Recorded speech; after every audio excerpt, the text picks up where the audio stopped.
Alrighty folks, looks like we are live, and welcome to the latest edition of the Amazon Prime Loot Games Review. Today, I had said we were going to play Hyper Light Drifter, but I decided that we were going to get into the SNK games that are part of Amazon's collection today. So, we'll hold off on doing Hyper Light Drifter. It will return to us eventually. Sorry about the mouse there. But let's do some SNK games today. We're going to start with this, which is their, as I said, 40th anniversary collection. It includes a museum mode, which gives us a look at all of SNK's work from the late 70s through 1990. It gives us nice little information about them. This is a really nice package. That's all I'm going to say about that. And it gives us a little information here, multiple pages, how this is played. Very nice stuff. Anyway, that was 1978, and like I said, this goes all the way through to the current day, not current day, to 1990, which then let's see what's in bonus features. I haven't looked at this. Oh, this is some of the advertising, behind the scenes stuff, and guidebooks for some of the arcade games. So yeah, this is a great package. This is Digital Eclipse that did this. They're one of the best remaster houses, if not the best remaster house in the world, for doing this type of collection. They've done similar collections for Sega and I believe for Capcom. So, you know, really real masters at this stuff. And great museum work here. I'm going to assume the actual emulation work is spot on as usual. This includes a alphabetical list of all of the games that they have included, which, you know, as you can tell, is not all of the games from that previous full games list. It's just a selection. Let's see if we can see what our options are. So we can set the difficulty, we can set the number of lives, we can set bonus lives earned. Okay, so this is for each individual game. We can do this. That's interesting. Interesting. Okay. And we can also switch the region of these. So this is Alpha Mission. This is Alpha Mission from Japan. So that's really neat. So without further ado, let's try out a handful of the arcade games that were made by SNK in the 80s. Let's start here with Alpha Mission. We will go with the American version of it. If there's high demand, I might look at the Japanese ones another time, but we're just going to go through all the Americans. Let's see. We got 4 different difficulty modes. We'll go with normal. We'll go with 3 lives. Start with all ships. That seems like cheating. Start area 1. And, you know, hopefully we can figure out how this controls. Interesting. Okay, so we can also choose either the arcade version or the console version.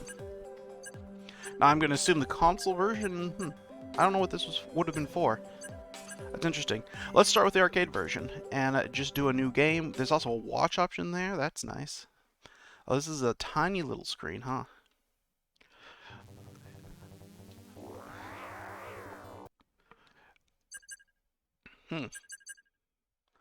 There's no way to make this screen bigger, huh? Oh, you move very slowly in this. That's interesting. How do I... Okay, that was missiles. I probably wasted those. I've not played this one before. Looks very familiar, but, you know, you're a ship shooting some circles and squares, so could also describe almost every game. Okay, those are bombs, so this is 2-layer shooter. Move so slowly.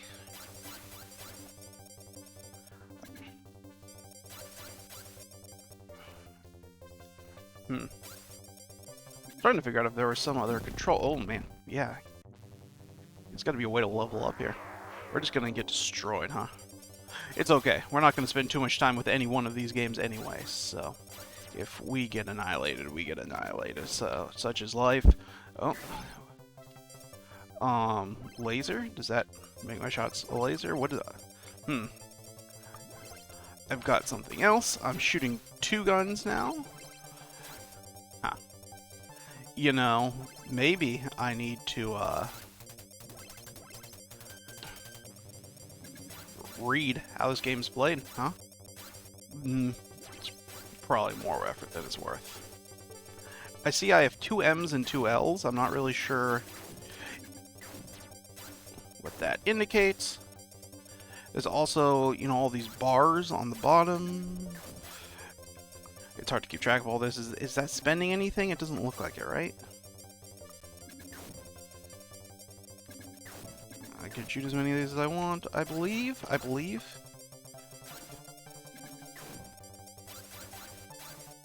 Okay, I'm getting the hang of this now.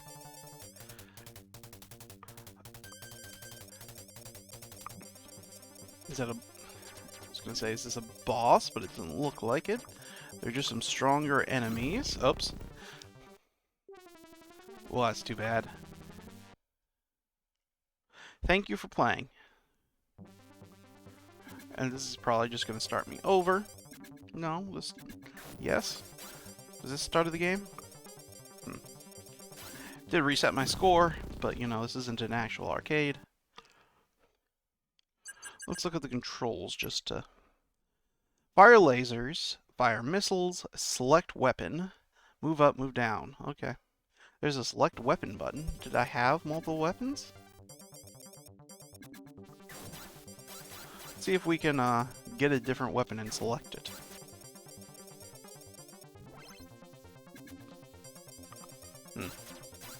Doesn't seem to have changed anything. Only I knew what these... Okay, now do I have a different weapon? Nope.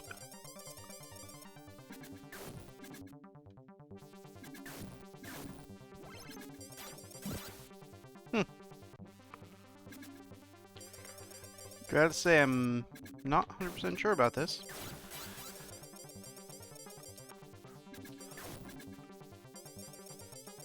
For those younger folks who maybe don't know SNK, they were a major manufacturer of arcade games in the 80s and 90s. In the 90s, they released a home console of sorts that was basically just a arcade machine that you could set up in your house. Yeah, and it was very expensive. The games were very, very expensive, and so it was more of a thing for, like, you know, collectors and hobbyists, more than just a mass market console. And its selling point in the early 90s when it came out was that it was the same hardware as you'd find in the... we don't need to save. It was the same hardware that you'd find in the arcade, and so you would get the arcade experience at home, which at the time was a very unique, very special thing, because consoles did not have the power that arcades had back in that era. And so it, you know, getting that arcade experience at home was, for some players, worth spending very, very large sums of money. We're gonna try playing the console version, see how that looks. Okay, this was on a Nintendo platform. This is 1985, so this is probably gonna be an NES game. Am I playing? Oh, I probably needed to hit start. That would have helped. Alright.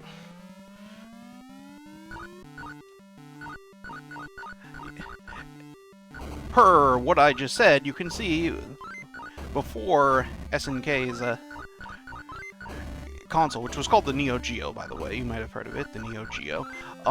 This is what a board of a Neo Geo arcade game would have looked like. And as you can tell, it was not pretty. It's all flashy, it's lost most of its colors. The level is barely even recognizable as being the level from the arcade. I'm not even sure these things are shooting at you anymore.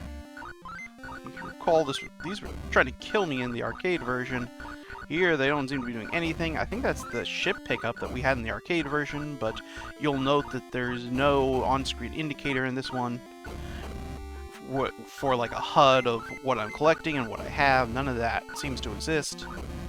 You know, it is even, and the HUD elements we do have, I don't even know if you're going to be able to see them on the video because they are flickering like crazy, which might mean just based on how videos are stored,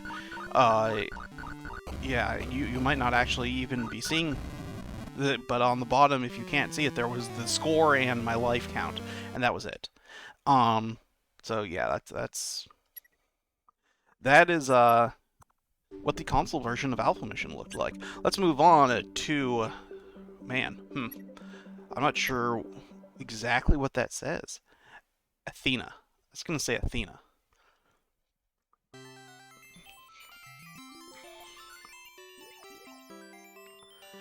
All right. World Forest. I was never a big fan of SNK games, with one small exception, but I have limited experience with most of the games on this collection. There are a couple that I have played before, but the vast majority of these games, this is going to be my first experience playing them.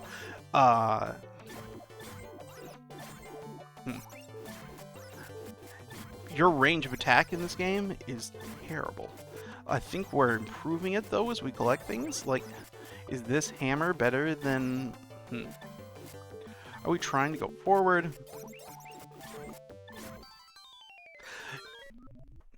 Okay, so you'll notice that my strength now is 1.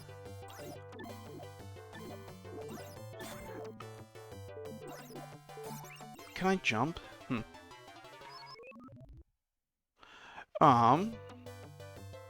Let's see. Yes, I can jump.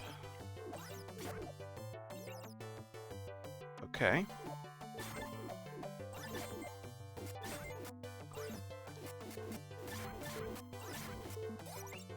Okay, now my strength is 3.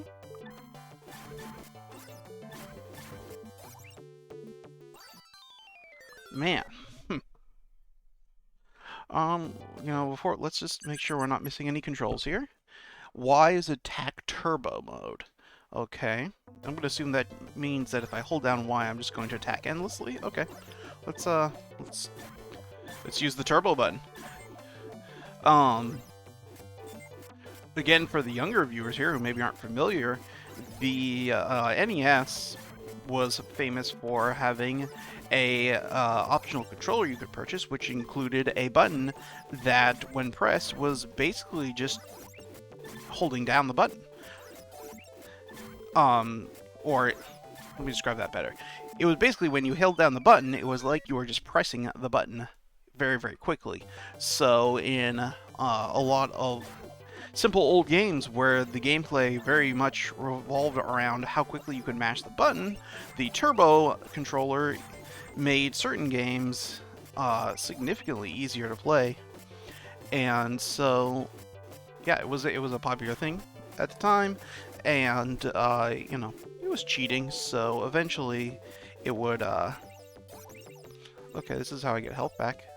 Eventually it would cease being a thing in later generations. I believe the Super Nintendo had a turbo button option as well. Can I not jump over this? Can I destroy it? Yes, I can. Okay. What's this? I now have boots with wings on them, so I'm going to assume I'm going to walk faster. The other thing you'll probably notice is that a lot of these games are going to be very hard. Oh, okay, that's what they're doing. They're letting me more or less fly. Interesting. Okay, so by holding the jump button down... Yeah. I can basically... Game to be continued. Yeah, okay, we're not going to put my name in here. Just... Good. Good, that's great. Thanks. Yeah, so... You'll notice how much better I started doing when I used the turbo button to just basically let me attack endlessly. I say that and then immediately die. Let's try the NES version.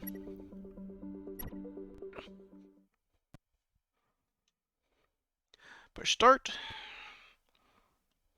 I'm playing this using an Xbox One controller, by the way, in case anyone was wondering. Oh yeah, look at this. Look at this ugly ass mess.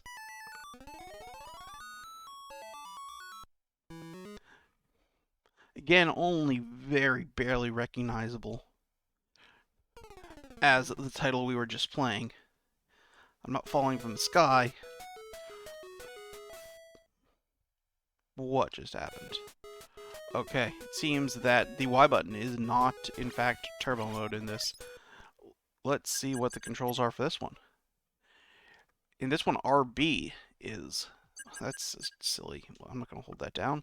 Let's use the B button, guys. That makes way more sense. Okay, let's continue. Yeah. Although, in this mode, yeah, okay. She has to stop when she's attacking in this, so there's really no reason to use the turbo mode in this one. It still has the flower.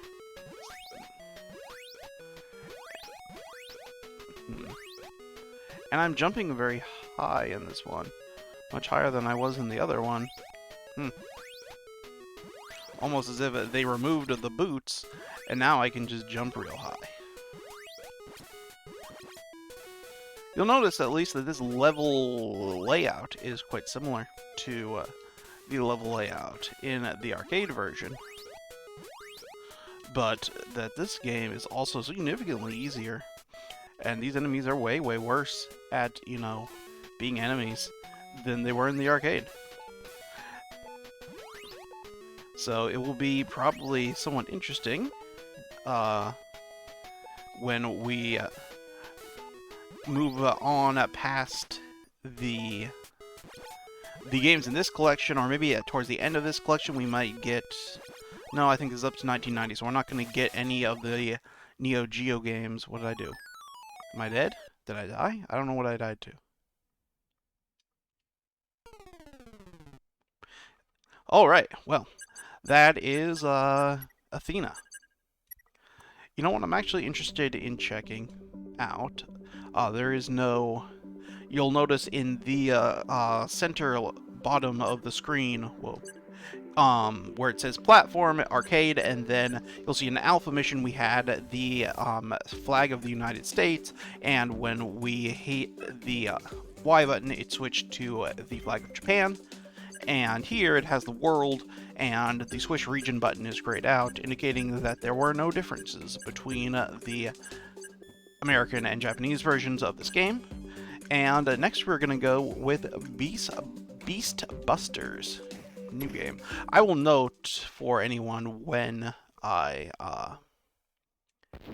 get to a game that I have in fact played before, press 1 button. We're going to assume the 1 button is... you know what? We better look at the controls before we start this. Shoot gun, left trigger, throw grenade, right trigger. Okay, we can do that. So this is almost certainly a light gun shooter in the arcades. We've come to solve the mystery. Thanks. I don't care what your story is. Oh, this one talked. That would have been very, very impressive. Okay. Oh, this is not control well. This is almost impossible to control, in fact. Can I...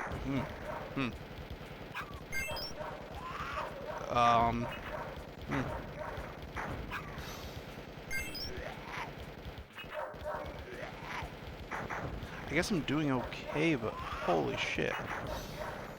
This reticule is all over to the point that I literally cannot control where it's going.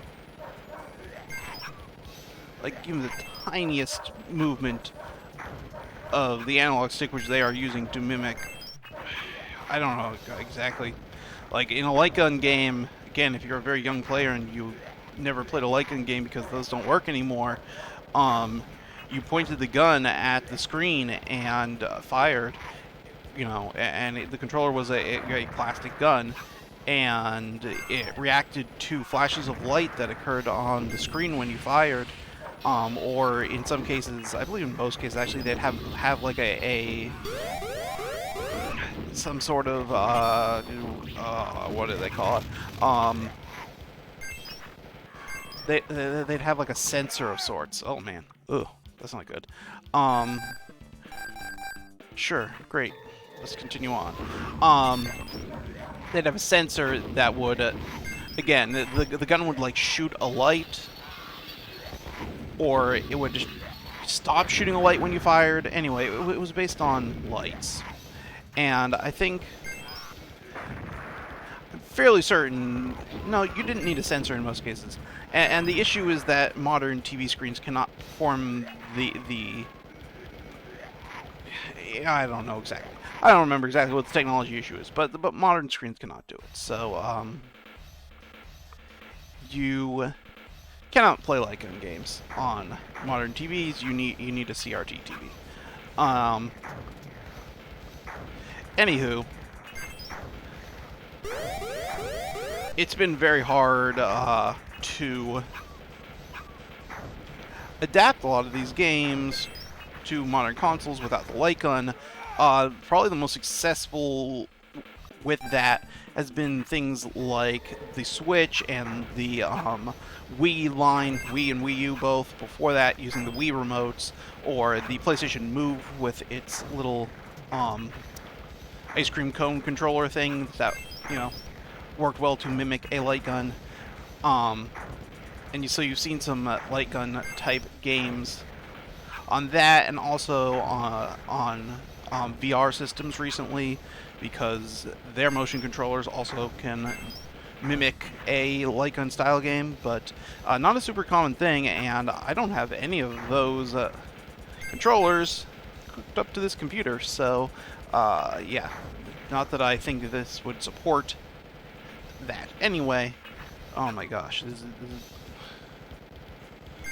this is a, oh man, oh, this is hard to look at. We're just gonna stop this one. This is yeah, this is not good to play like this. Do not yeah, I don't know how you adapt that to modern systems, but yeah. Let's see. There's a Japanese version. You know what? Let's give this Japanese version a go. I am super curious. Okay. We'll have to look at the date on this. And so far the main difference is that there was some Japanese writing at the beginning there.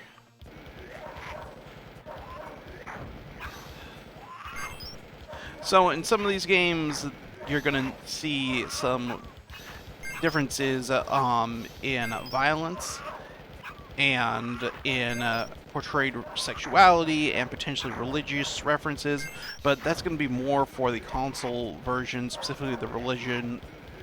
Nintendo didn't allow that type of stuff on the NES, so it would have been removed or changed between Japanese and English. Also, Americans, as everyone else in the world knows, are very prudish when it comes to nudity. So, you know, a lot of nudity and semi-nudity would have been removed from the American release to appeal to the American censors at the time. And yeah, the violence, again, that would have been exclusively something that you would have really seen changed on Nintendo platforms, because again, Nintendo did not allow that level of violence on its system, and in the United States, where there was a lot of political pressure against the game industry at the time for portraying violence to children. So yeah, I didn't see much difference there, but again, that's an arcade game, so you're going to see less difference between the American and Japanese release in an arcade. This is Bermuda Triangle. This is one of the most famous SNK games, I think, from the era, if I had to say. Emergency. Land on deck fit. Warning. This is another shooter. Alpha, mission start. Let's see. This one is using right trigger to shoot. Interesting. This use left trigger. There also, you'll notice the ships are following me, so this is going to be another... Oh, I always forget which shooters are which. But this is the type. Oh look, there's E's again. What is? 6, 1. Power up. Okay, so it's powering me up. That's nice. This nice little voice is telling me. 1. Damage. Armor. Losing power. Losing power. This is nice. This would have been incredibly impressive for 1987. This would have been pre even Genesis, so you would have had nothing like this on a home console, really. You would have. There were. Trying to think if there were examples on the NES of a lot of speech. Like there might have been some very, very, very. Are we going backwards now? That's weird. There might have been some very, very light speech, but nothing. Whoa. Yeah, nothing nearly as filled with speech as this, because you could not have fit that on the cartridge that was the default cartridge used for the NES. You would have had to use a special high capacity cartridge, which would have been very expensive. So yeah, you would never. Like I said, you might have seen a very, very small amount of speech on a high capacity cartridge, but nothing like this where you're seeing it on you know, you're seeing multiple lines of speech occurring all throughout the game. That's also audio processing was incredibly limited on the NES, and even on, less so on the Super Nintendo, but on the Genesis definitely had a very very weak audio chip. So yeah, you would not have seen a lot of this. I'll be interested to see if there's a home console version of this we can play after the fact to see what. Yeah, let's go. I'm curious to see, because that also had a lot of action on screen, a lot of explosions, some very big sprites, so it would have been a quite impressive title for the day. No, does not look like they even bothered making a. We're not going to try they're not going to be noticeably different. But yeah, 1987, so like that Beastbusters game was 89, Athena 86, and Alpha Mission 85. So this was yeah, so this is one of the newer ones in this collection. Beastbusters probably being close to the newest game in this collection.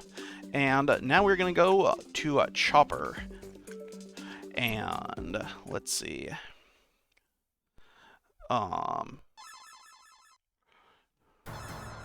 Let's look at the controls again. Fire, Y is turbo, B, or sorry, A is special weapon. All right. Again, I approve of them including a turbo button. I don't know if some of these arcade cabinets had a built-in turbo button, or if this is something they've done for ease of use, for you know, to make this more accessible to a large number of people. But and if that is the case, the latter, then I do appreciate it. It is tiring to hit buttons like that for a really long time, just endlessly. And you know, as players of these games get older, it can be strenuous on our hands. So I appreciate the gesture.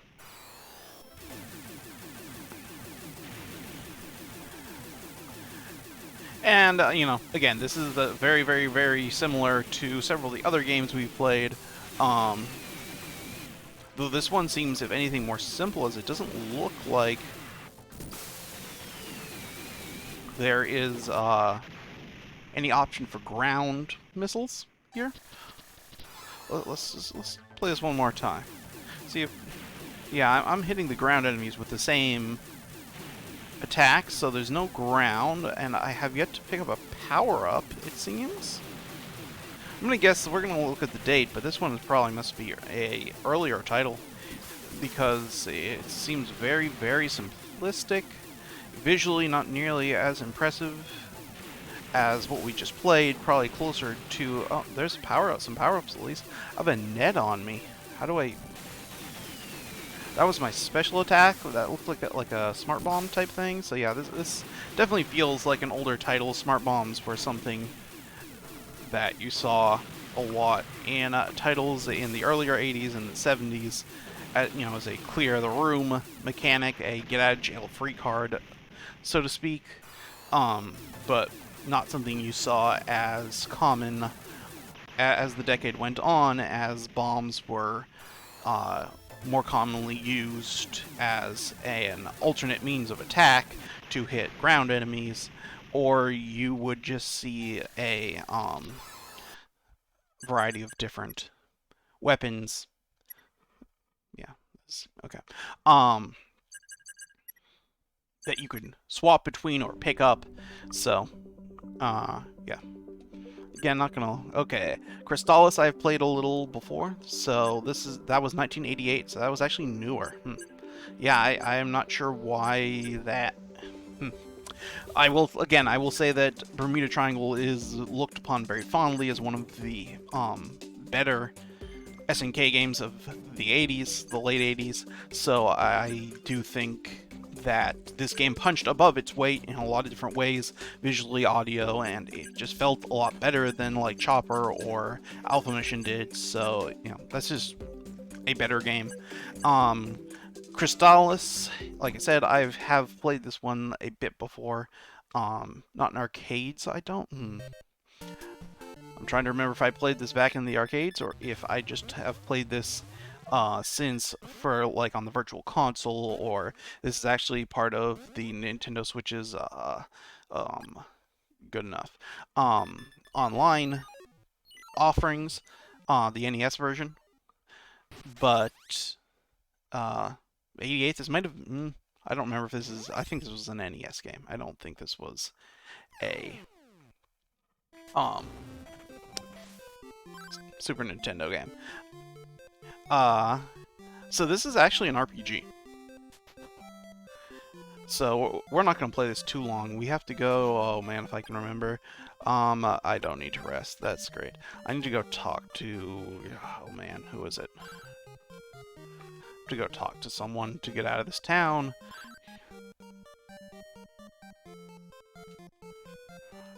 Is it in here? I have to go and talk to this guy. There we go. Yeah, I have retrieved my weapon, and I hope that's all we need. It's been a not insignificant amount of time since I last played this.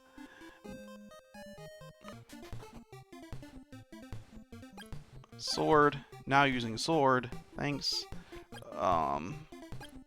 Yeah, this is a game has a save option. Okay, that is what we need. And yeah, you can hold down the button to increase your force, which is indicated on the bottom of the screen there. These are the enemies, and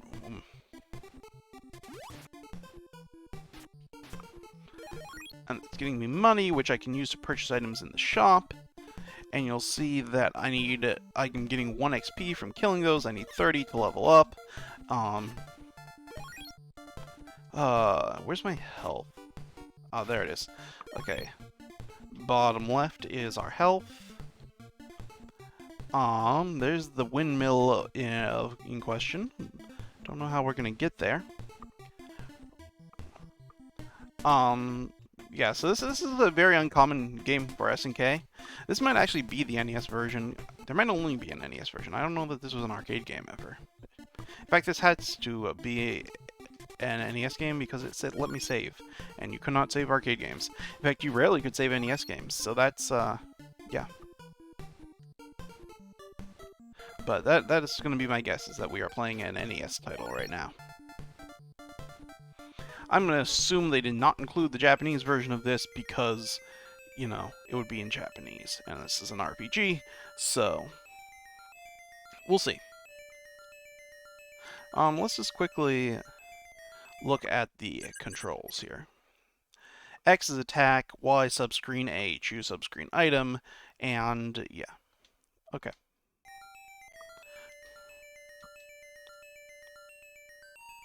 That's not... If we hold down... Nope. Okay. I'm not going to spend too much time trying to remember how to play this game. But yeah, this is a. I'm not going to say a great or even I haven't played enough of it to know, and I don't remember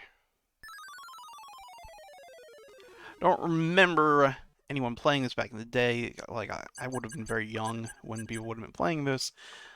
It's not something people discussed and talked about. Let's move on.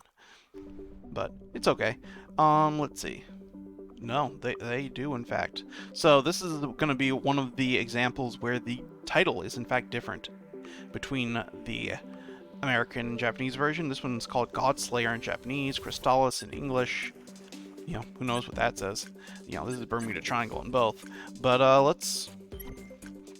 let's give the Japanese version, because this is going to be an NES game, so I am curious to see if there are any immediate. It's going to be very hard to tell because this is all going to be in Japanese, and a lot of what was changed was text. So we seem to have the same amount of MP.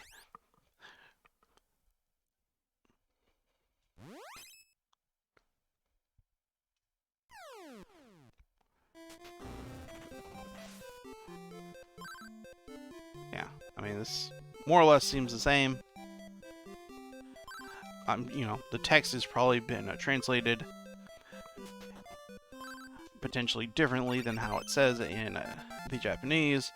Yeah, we just control everything pretty much the same. We have our sword now. Yeah, okay. So, not really going to be able to tell, but there you go. If you want to play it in Japanese, you can.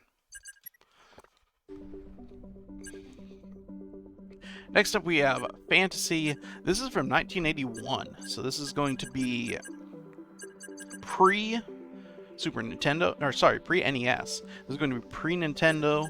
This is going to be pre-Sega Master System even.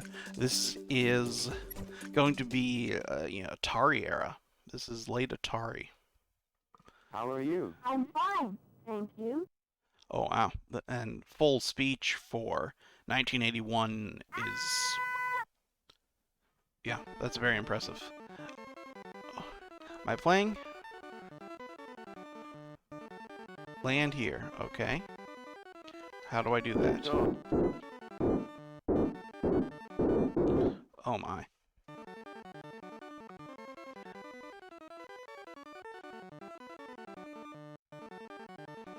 Okay, let's quickly look at the controls here.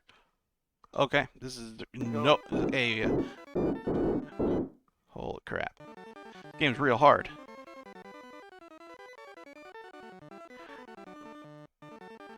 You just gotta land there. Okay, we've done it.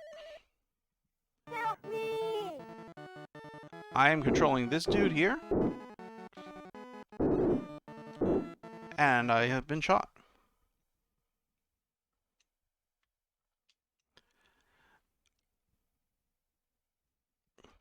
Alright, let's Help me!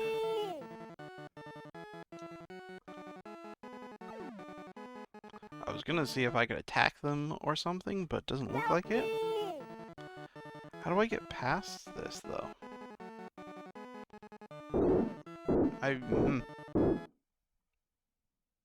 Help me! Like, it looks kind of like I have a sword. Okay, I do. Alright. Yeah, we're not going to play any more of that. That is, So yeah, that's a very, very old SNK game. That would have been one of their first titles. I believe 79 was when they made their first game. So, this was not too long. After that, yeah, let's move on to Guerilla War. I don't believe I've played this before. Hail the Heroes of the Revolution. So this is going to be some sort of Cuba set thing is my guess. I'm probably here to kill some Cuban people. This is a popular theme in games during the Cold War. After the events of the Bay of Pigs invasion,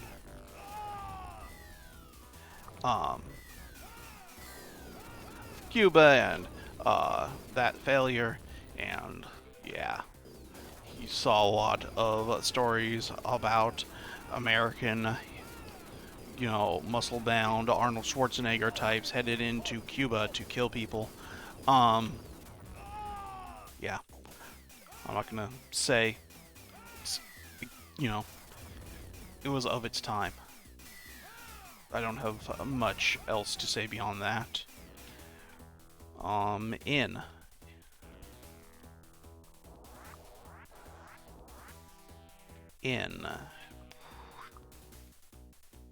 Alright, let's look at the controls for this.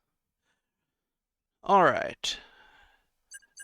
Fire, your grenade, we got that. Move up, move down, move left or right, face up, face down.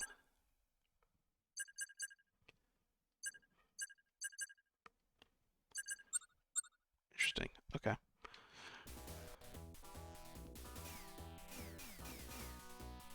Yeah, I have no idea. It says in as if I'm supposed to get in this thing, but do not see how I'm supposed to do that.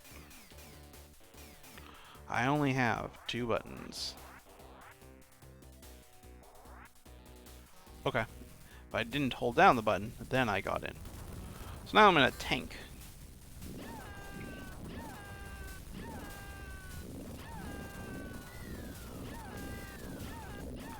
You know, I should probably mention, based on what I said earlier, that this game probably did not directly reference the fact that you were in Cuba. I don't know, it might have, but it also very much might not have. Whoops, I've killed the hostage. So, you know. That's clearly meant to be Fidel Castro on the box art, the cabinet art. So, you know, I think it's pretty clear what they're trying to reference, and that's probably meant to be Che Guevara on the right. Sorry, on the left. The right is Fidel Castro, left is Che Guevara. So, you know, this is pretty clear what they are attempting to reference with this game, but oh man. But yeah, that's, I might be rejecting the fact that, you know, that I don't know for certain that this is, the story claims this is Cuba, but it is. Anyways, so that was the American version. There's also a console version. Let's try the American console version and then try the Japanese console version. How about that? This is going to be interesting because if we go back to the controls here, so you'll recall that on the arcade version, I know I didn't say it, but you were shooting with the right stick. This game would have had likely either 2 joysticks or potentially a joystick and like a roller ball or something to control it in the arcade, so that, you know, this was more or less a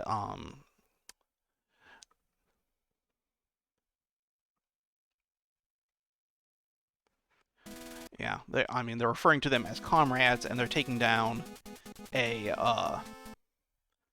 you know. Anyways, so you don't, in the arcade version, you could aim and shoot, or aim and walk in 2 different directions. Here, you cannot.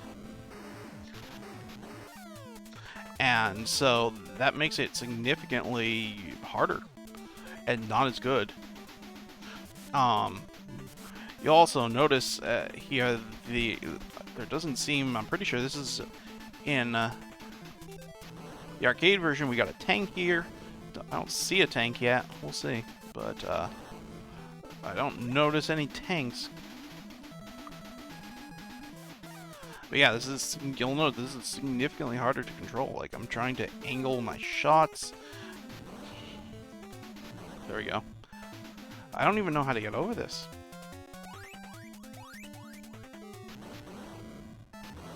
There we go. Okay, there's the tank. I seem to have gotten a better weapon. Let's see, yep. Whoops, I killed the guy. But yeah, this is, man.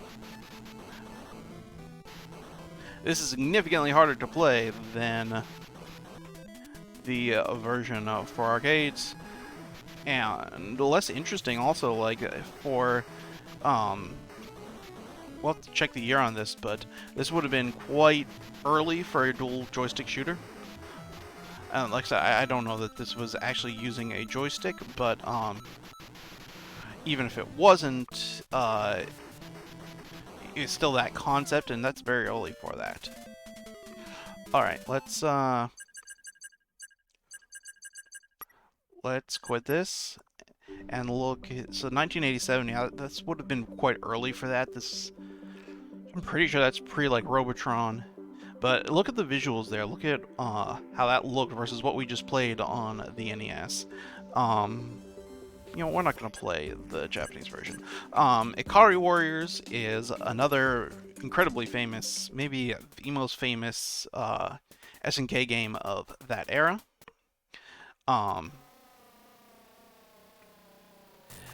And it's another game with a buff white dude shooting some foreign people in a tropical paradise, so, you know.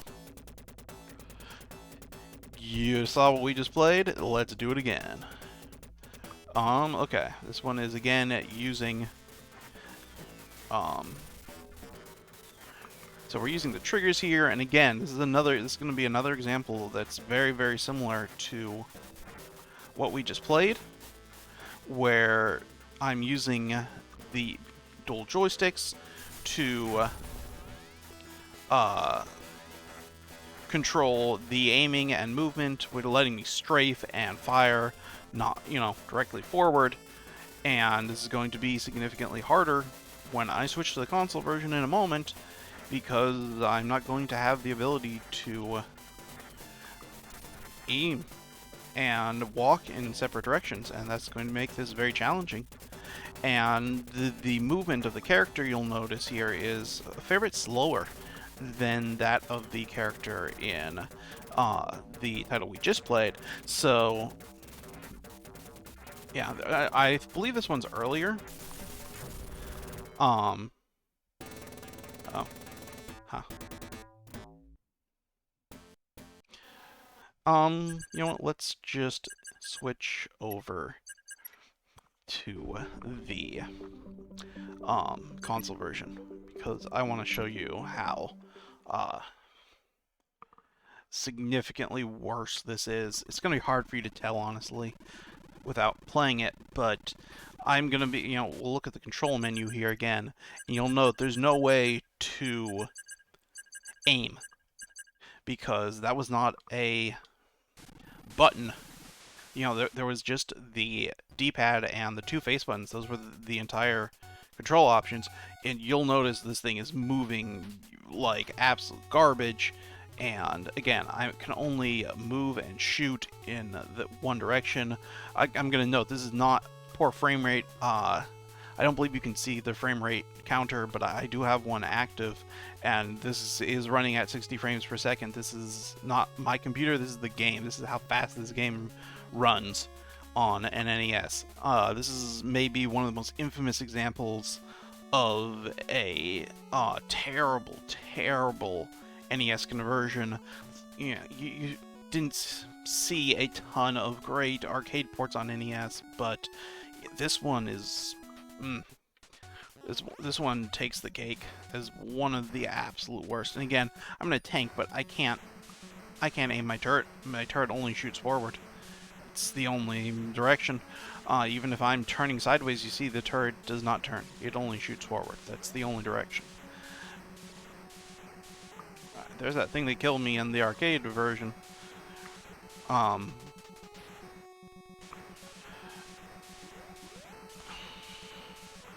Yeah, it's... Yeah. The arcade version of this game is a classic, one of the, again, earliest dual joystick shooters. predating several of Midway's offerings by several years, and you know, highly influential title, very popular concept story-wise for the era, as I said. Maybe it doesn't hold up the best all these years later, but yeah, that's. I think I died there again. I can't tell. You know, we're not going to play anymore. That's painful to look at, painful to play. So, yeah, Ikari Warriors, great game, arcade version.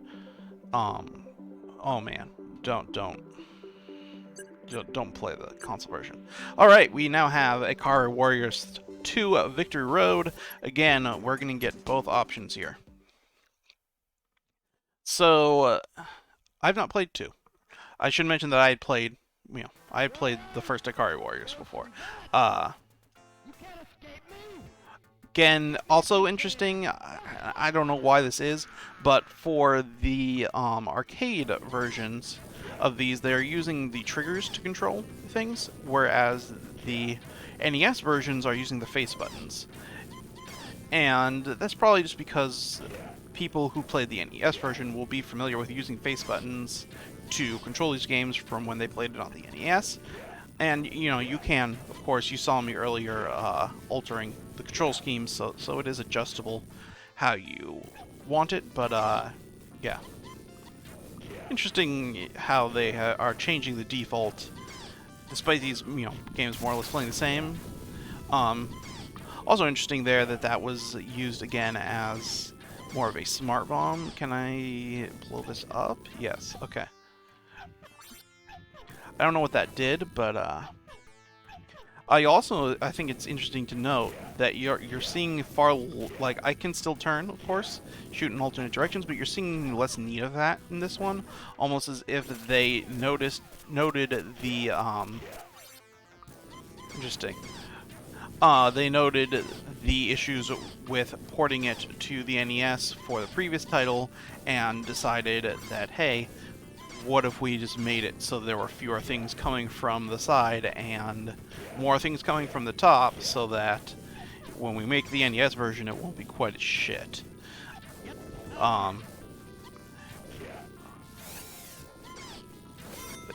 They were kind enough this time to just go in the thing when I stood over instead of making me hit a random button. That's very nice of them. That did something. Oh my gosh, I'm getting attacked by green squares. What's happened? Is that bad? Did I want that to happen? I can't tell. That's that base that was trying to kill me earlier. You know, I gotta say, the setting here is mind-blowingly different than in Ikari Warriors 1. That is like an alien planet. I'd be curious what the story is supposed to be of this. I'm not really actually curious, and I'm sure that museum mode could inform me all about it if I really wanted to know.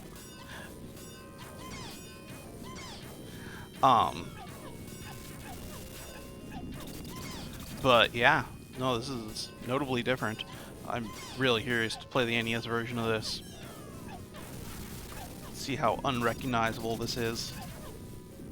But again, you're noticing how little is coming from the side, how little strafing I'm having to do, almost as if they realize... Oh, I died.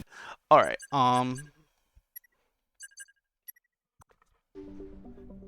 let's give the console version a shot. This is gonna be interesting.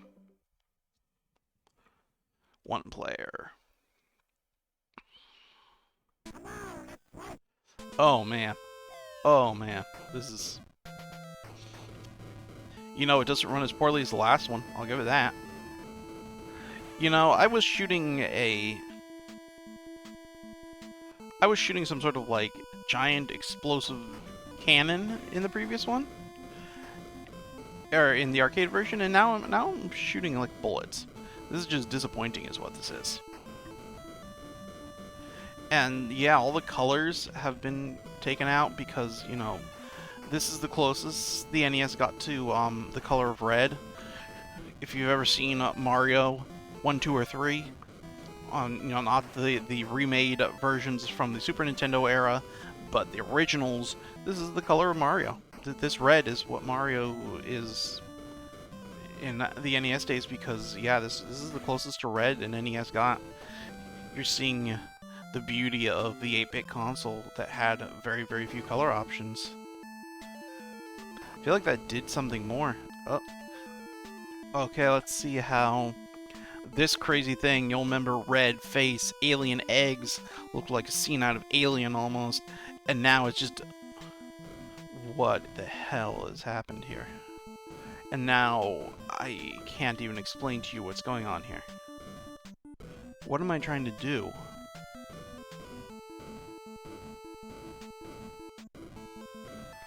Like, I am so lost. Number of hits 0. You lost all hearts. So is that game over then? What? Yeah. Alright. Again, you'll remember I fought a giant monster there in the arcade version, and okay, yeah, I'm done with this. Yeah. And there's a sub screen. Okay, we're gonna give it 1. Let's just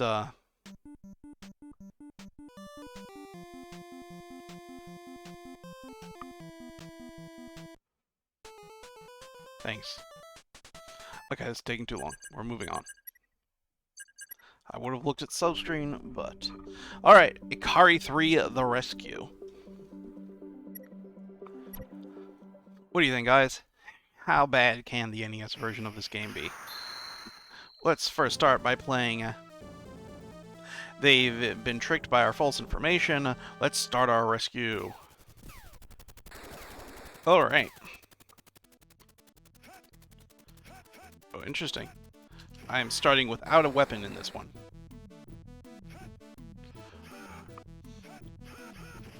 I have like a backhand, almost. I'm not sure what that's supposed to be doing.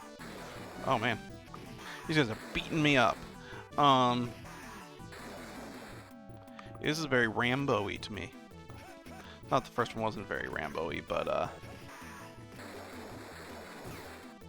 yeah, after alien eggs from the second one, this is I'm back fighting human beings again.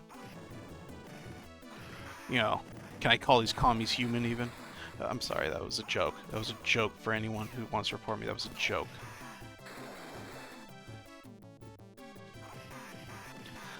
I'm trying to reference the attitude of the era. Oh. I was, I didn't pick that up quickly enough, and I was, trying to throw it back, but, didn't work out for me.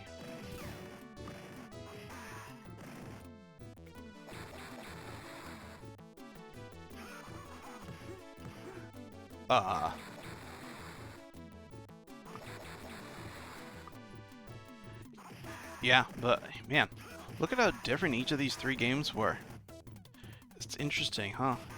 Like, this one does not have weapons, like, as a default, and so far I haven't picked up a single gun. I'm just beating people up. This is closer to, like, a Final Fight or a Double Dragon or something. But, yeah, this is interesting. Just blow up. Thanks. We're gonna have to look at the dates of these. Maybe this was more... this might have been the 90s at this point, and, taste of change. You'd gone from shooters kind of being your main arcade genre to the introduction of fighting games with Street Fighter, and, a bit later with, like, Mortal Kombat. So this might be reflecting the change in tastes in the 90s as Capcom kind of took the arcade crown from Konami that had existed the previous decade. And Capcom stuff was very much about, hold on, I just want to look at the controls, make sure I'm not, so punch, kick, jump, back punch. That's what I was hitting. I was hitting that back punch. Didn't seem to work very well, but yeah, I have it. What was I saying? Oh yeah, so Konami's stuff in arcades in the 80s and late 70s, and even mid 70s, they're one of the earliest makers of video games. Was very focused on the top-down shooter of the style we have been seeing it in most games up to this point, and then in the 90s, arcades were slightly less popular, especially in the United States, until a resurgence caused by Capcom, who instead of making shooting games, they made some like Battle. Oh, what is it? It's just 1942, I think, is the name of it. Anyways, their focus was more on beat 'em ups and fighting games. I think we're out of ammo. Yeah. And so they being the most popular arcade game maker of the time, kind of changed the style to focus more on hand-to-hand combat. They are, of course, the makers of Street Fighter. They made a lot of very popular beat-em-ups in this area based on licensed property. And Konami began working on a lot of those too. They did like Turtles in Time. Capcom did a series of Dungeons and Dragons related ones that were really good in this era. They actually have a whole beat 'em up collection that you can get on the PS4 or Xbox. So yeah, that was the arcade version. Let's try out the console version. This might have, you know what? Hold on. Let's go back here. So it's not telling us what console these are on. This was 1989. This was 1986. These were both 1986. I wonder if this in Japan. Yeah. Look, you'll notice this is called a Dogo Soken, which my guess is this has nothing to do with Ikari Warriors in Japan. It is an entirely different game, and that this was rebranded as an Ikari Warriors game in the United States because of the popularity of the original, and yeah, in Japan I bet this had nothing to do with it. So this is Ikari 3, but interesting. It's called Ikari 3 there. I'm curious. I am very, very curious to see. I'd have to look up again. Maybe in the museum it would tell me about the history there, but it's interesting because the Ikari Warriors 2 seems so different than... Okay, we've got punch. Yeah, we've got punch and we've got kick. Again, this would have been pre-Super Nintendo. This does not look at all good enough to be a Genesis game, so this would have been another NES hit. So we're looking at some more meat. Oh man, like you can see that, by the time Ikari Warriors 3 came to arcades, that was post-Genesis release. You were into the 16-bit era on home consoles. This was only a couple years prior to something like Sonic the Hedgehog, and Streets of Rage was, a year or two later. So, you're looking at something that visually at the time, this is fine for an NES game, but compared to what you were seeing in arcades, this would have been,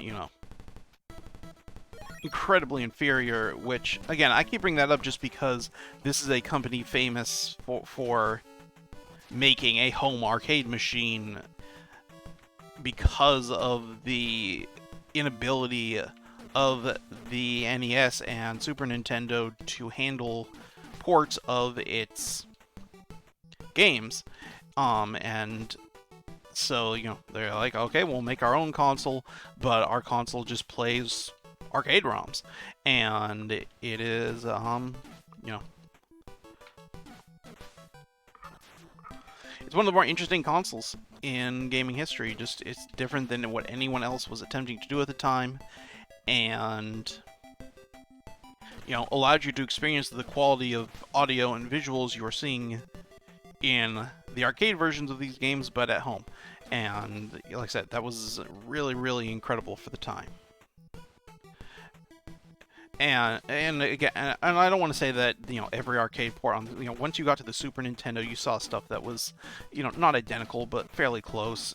You know, like the Street Fighter ports for the Super Nintendo and the Genesis were not horrendous. And the Mortal Kombat port for the Genesis specifically, not so much for the Super Nintendo, was pretty good. But yeah, there's nothing comparable to what Neo Geo was capable of doing. Alright, moving on. We got Iron Tank from 1988, The Invasion of Normandy. This one I am not familiar with. There is only an arcade version of this, it seems. Mission orders are to find and destroy the enemy's long-range firing turret. You know, it's interesting how even in you know, a game like, say, Call of Duty Black Ops 4, which came out mere months ago, you know, a full 30-ish years after this, we're still more than 30 years. This is like 35 years after this game. No, it's like 30. Whatever. Anyway, a good 30 years after this game, my objective is often still to take out long-range weapons or anti-aircraft guns or something like that. You know, visuals are better, but objectives remain the same, huh?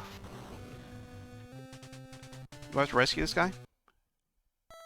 Thanks. Thanks. Thanks. Okay. I'm gonna quickly check if there are any other controls here. I have A for turret. Oh, okay, so I can...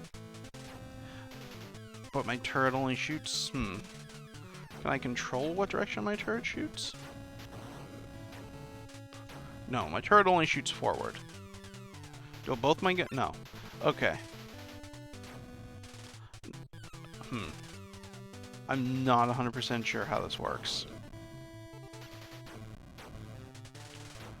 How do I...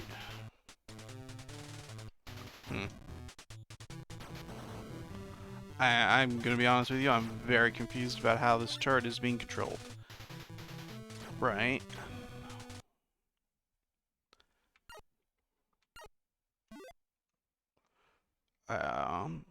Alright, that's the sub-screen. Has that changed something? You would assume so, right? What has just happened? I'm sorry if you have epilepsy. Yeah, we're gonna stop this just in case. So there you go. That's Iron Tank: The Invasion of Normandy. Next, we will be playing Munch Mobile. 1983 is another very early one. This would have been, again, pre-NES. I believe 83... This is actually the year the video game crashed in the United States. Okay, we don't want to go on the grass. I didn't... Actually, we should look at the controls again. Okay, wait, hold on. There wasn't... I can move arm left and right. Okay.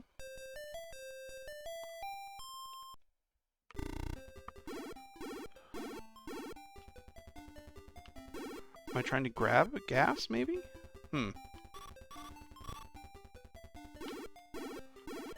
I'm...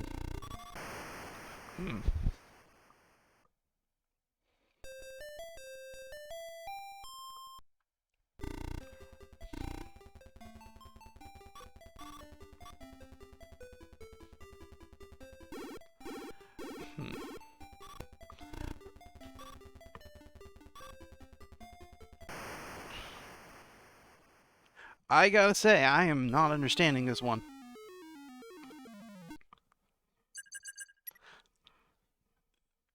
just move arm left and right. That's all there is to it. Let's, are there instructions here? Let's look at the options menu. Nope. Alright, I have no idea. Let's look at the, what is it doing in the video? I feel like I was doing that and it wasn't picking up. Maybe I was doing something wrong. I don't know.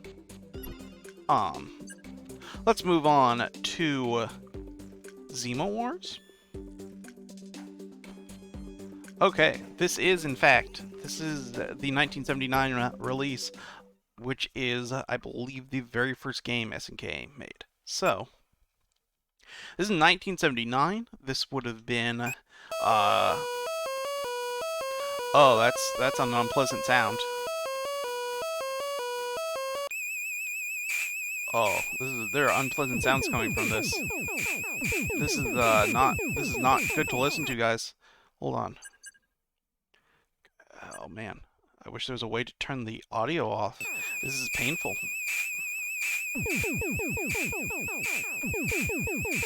Yeah, we're not gonna play that anymore. Yeah, that sounds real bad, but yeah, that's their first game.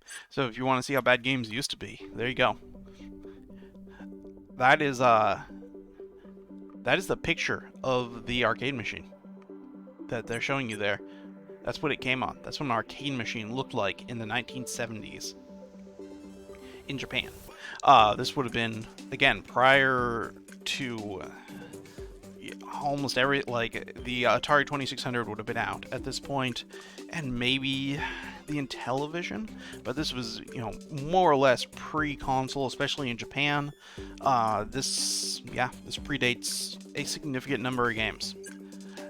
Alright, next up is Paddlemania, which looks to be a tennis game, 1988, so we're moving forward nearly a full decade from our previous title. This looks to... let's go with normal.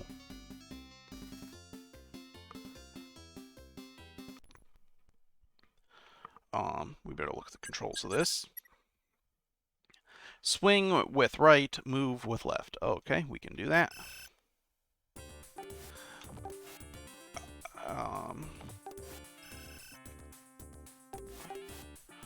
Oh, this is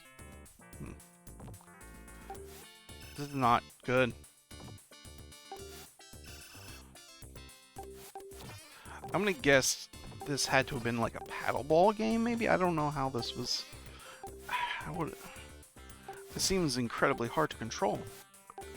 Not, like, just... The speed of the ball and the speed of your character just don't seem fast enough. I wonder how this was initially controlled in an arcade. I'm betting this was...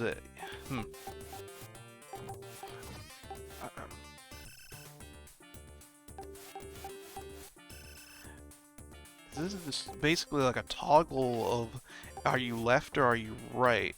Like, there's no... Yeah, I'd be really curious to see what this actually looked like. Hey, I actually, managed to score.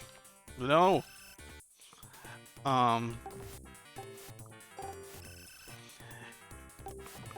Yeah, I'd be super curious how this played. I also am wondering, like, when does this go till? Like, what's the... Okay, yeah, that's when it went till. And clearly I lost.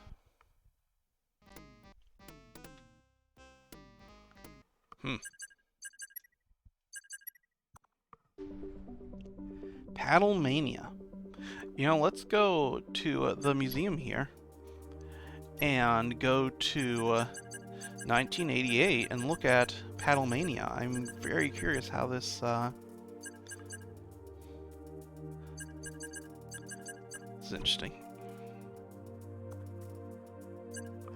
Oh, they're showing this. So here's the console version, the computer version.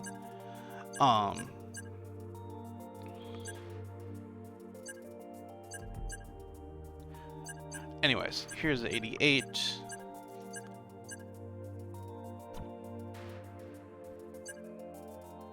The home version of Victory Road adds new features that make it feel like a proper home game. Weapons, armor, cutscenes gave it a bigger story. Yeah. So I guess it...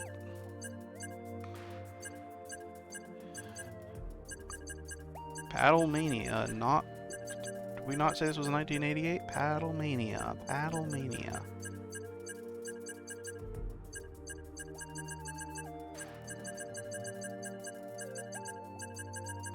Paddlemania. Oh, it was the very first one, of course. Let's see. It's an Olympic-themed tennis game. One button made the player swing left, and the other made them swing right. Okay. Alright, so it was a joystick and 2 buttons. So, interesting. Alright. Good to know. There you go. If you are wondering, Paddlemania is meant to be played with 2 buttons and a controller. This is POW.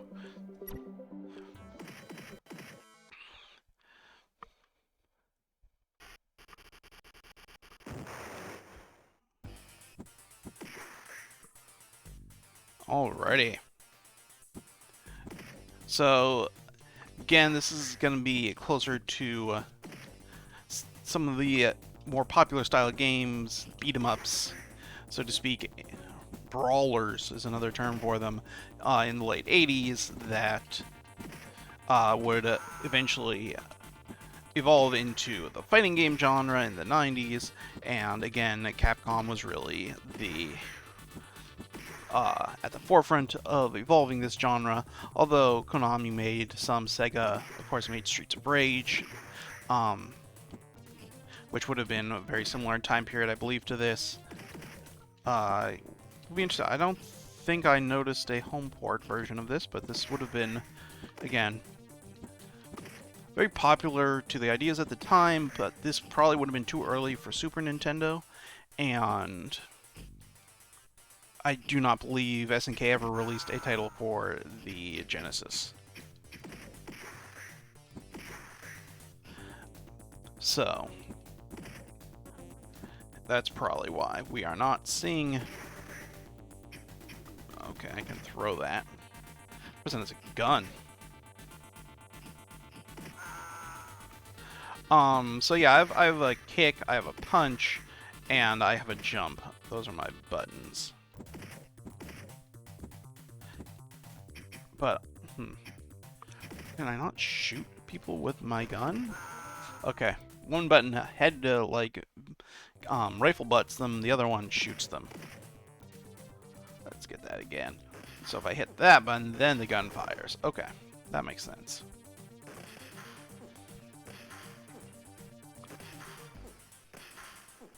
Huh. This gun kind of makes this game real easy, huh? I seem to have run out of ammo, so I can just use my rifle butt. Oh, people are throwing grenades. What type of monsters are these? Oh well. Anyways, I think that's enough of that. It's POW 1988. Yeah, so this would have been... Okay, there is a console version. Let's give it a shot. 1989 for that version.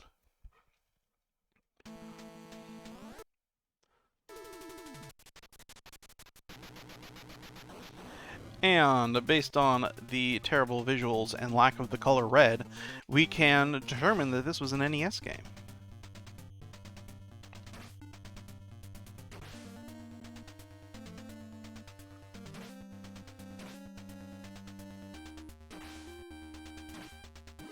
Look at how bright this blue is. You see this, guys? This is a very bright blue that I'm wearing.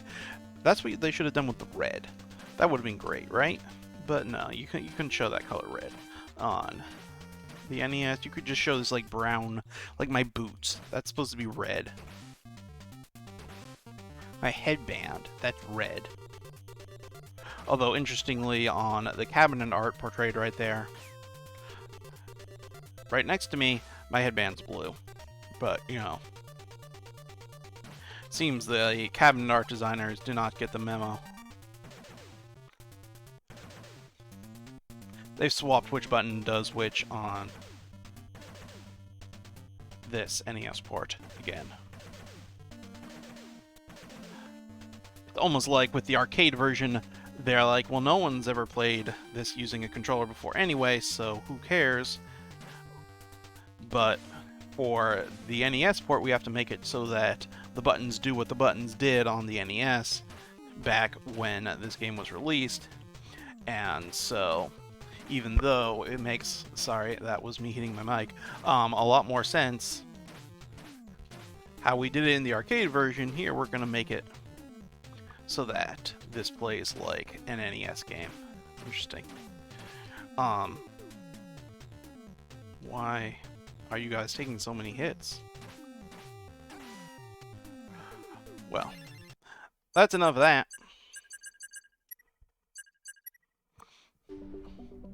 Alright, so that's POW, 1989, 1988, sorry.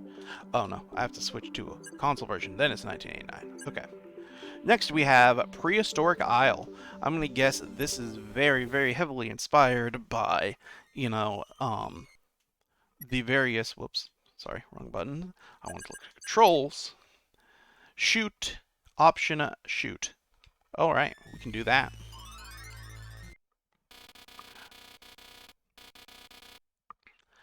Yeah, this is going to be, you know, like a journey to the center of the earth, or any of those classic pulp novels where a character finds a hidden tropical paradise where dinosaurs remain. This was a very popular, what, like if I shoot it, do the good things happen? Okay. This was a very popular theme for novels, like, let's say in the 30s, like not long after dinosaurs were first discovered. Let's keep going. Maybe in 20s, maybe in late 1800s was some of the, I want to say like H.G. Wells wrote a novel about this, and that would have been like late 1800s.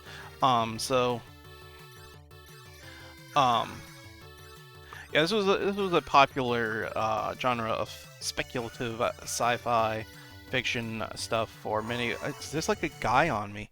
Do you see that? I don't know. Thanks. Can we continue?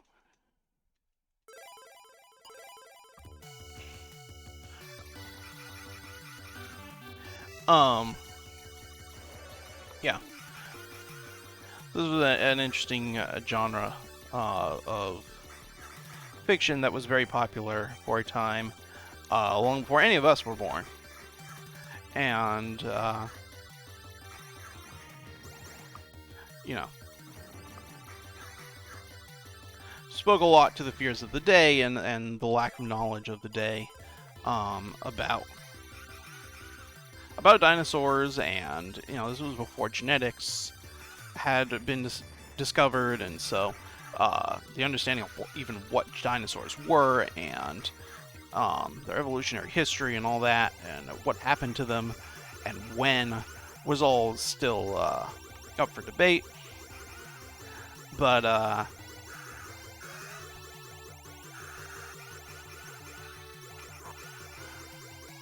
so yeah, you had all these science fiction novels in the era that dealt with finding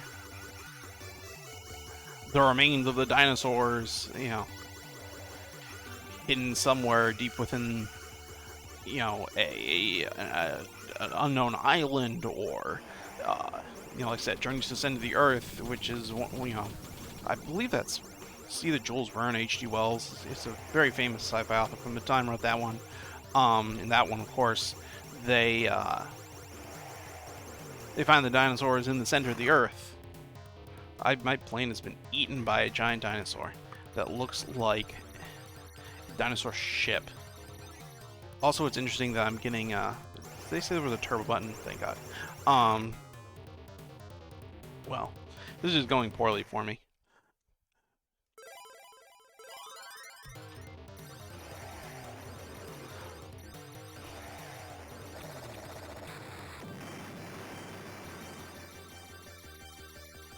Yeah, I always thought it was a fun theme. Doesn't make any sense to science as we now know it, and such. And the look of these dinosaurs is not how we now know dinosaurs look and all. But it was a neat idea for the era.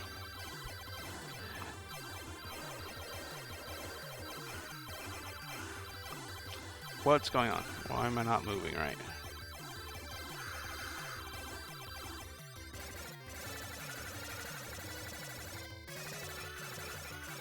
My weapons are like cycling almost. It's weird.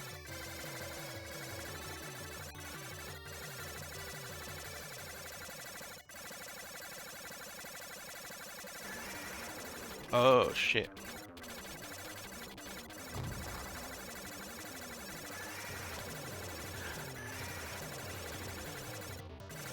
And this would have been before Jurassic Park had come out, so before there was a sort of modern renewed interest in the general public about dinosaurs.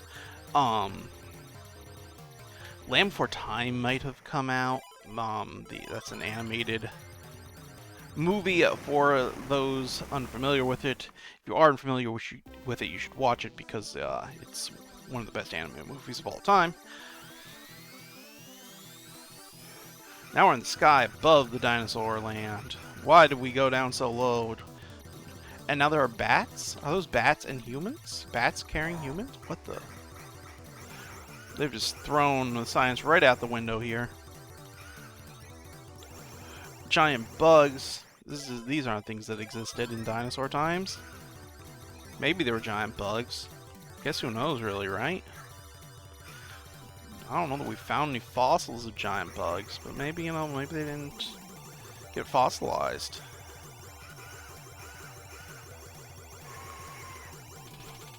And yeah, this thing, huh? I don't know if there was anything that quite looked like this.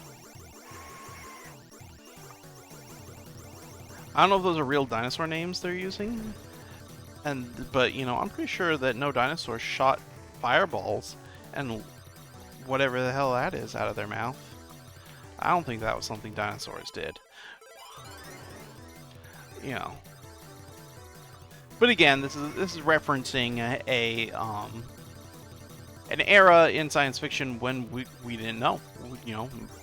Scientists had just discovered dinosaurs, and so the idea of who they were and what they were capable of was still unknown.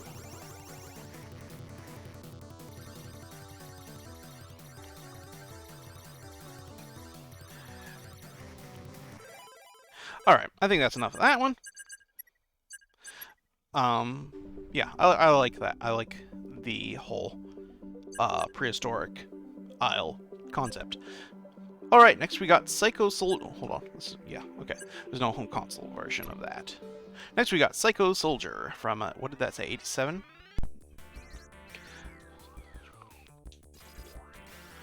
What is going on? Am I playing?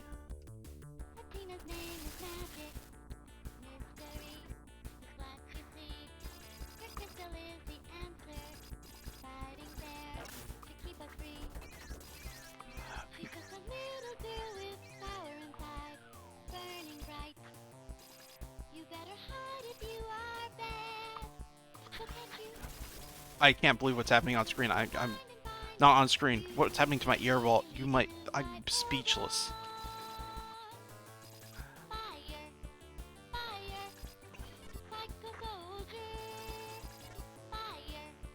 This might be the most amazing game I've ever played, guys. This is amazing. Are you hearing this? This is a little girl singing about how she's like this magic soldier. In English, mind you. A girl who sounds like she's speaking phonetically. Like, probably doesn't know what the hell she's saying. This is great. Now it stopped, though. Can it start again? I need the girl to keep singing, please. Something...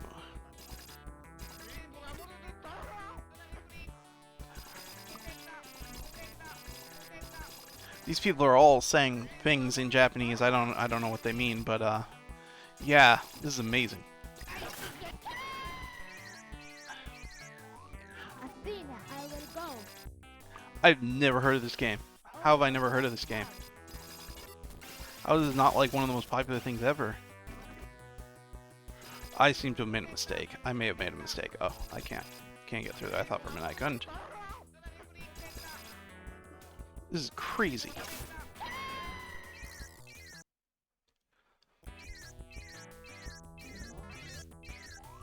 Athena, I will go.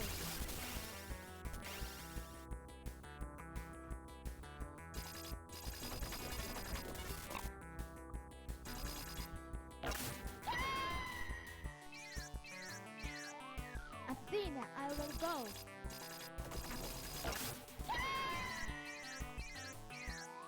Athena, I will go. I don't know what she's saying. What is that? Athena, I will go.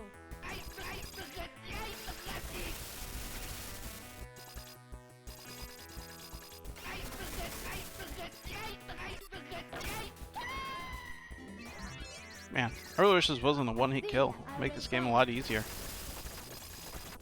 Such is life. No.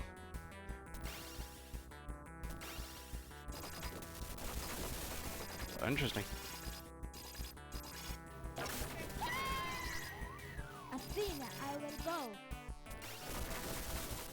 Take that, bugs. I'm getting murdered. Athena, I will go.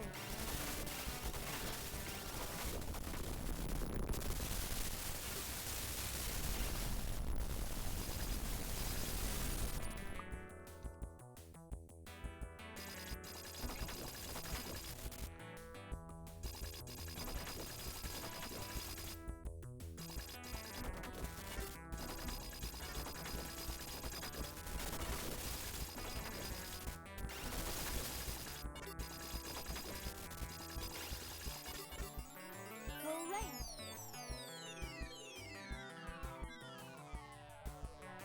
Fight on!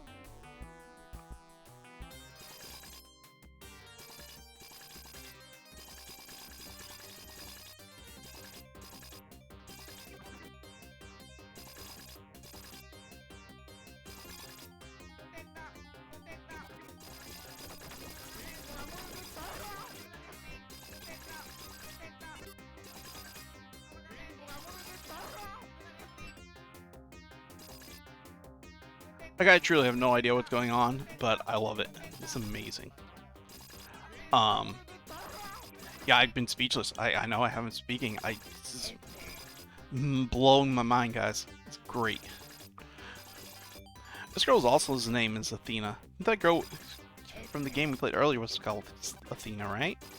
Maybe this is a sequel.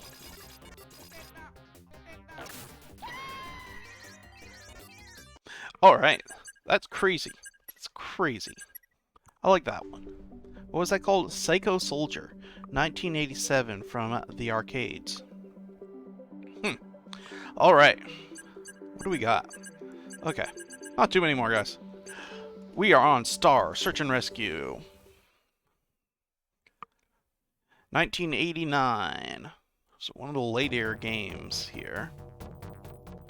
Arrow, ship. Ship going to Arrow.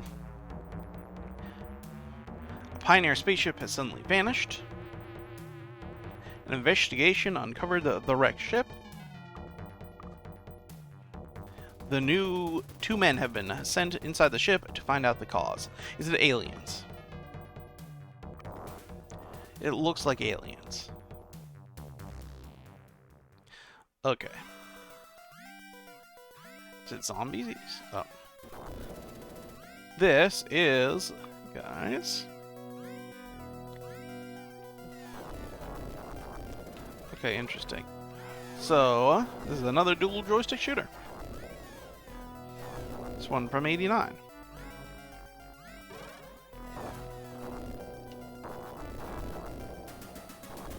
And this one seems aliens have turned this crew into the living dead. Not bad.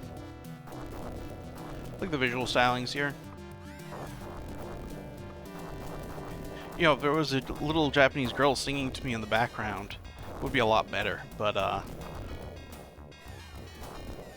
beyond that,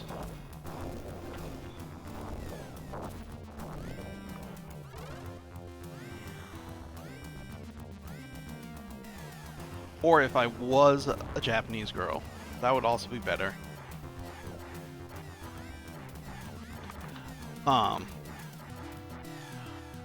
What the hell is going on? Hey, look, it's the alien. Yeah.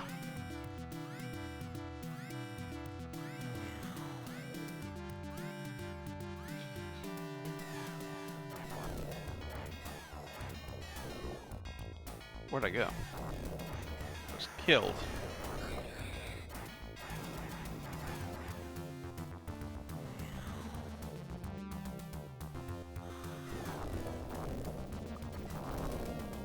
Ow. That's better. I like that weapon a lot better. Let's stick with this. Wonder if there are multiple paths? Or if I had to have gone this way. Whoops. My bad. So something you're going to find about a lot of these games is that with infinite continues, because, you know, we have infinite quarters, because this isn't actually an arcade, these games are real easy.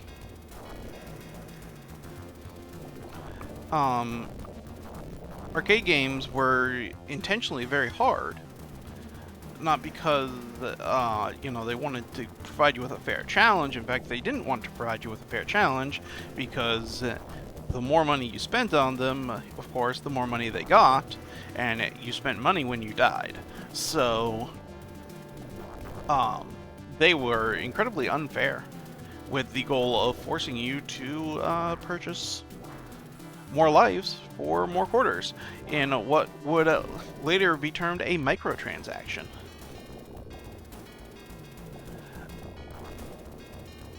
So, you know, a lot of people who talk about mobile game design being a new thing, I actually think it's not. It's very, very reminiscent of how games were designed for arcades.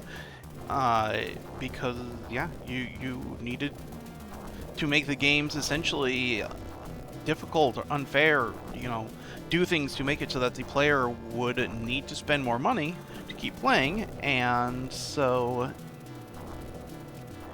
yeah, it used a lot of the similar tactics to what you see in games today. There's even, there was an era of Midway games, this would have been maybe in the mid-90s, let's call it.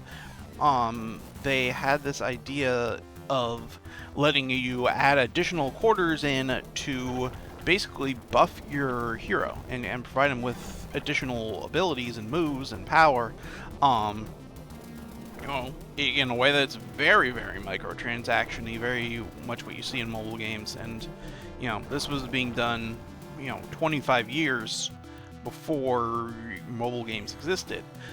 So, sorry, 15 years before mobile games existed. So it's, yeah,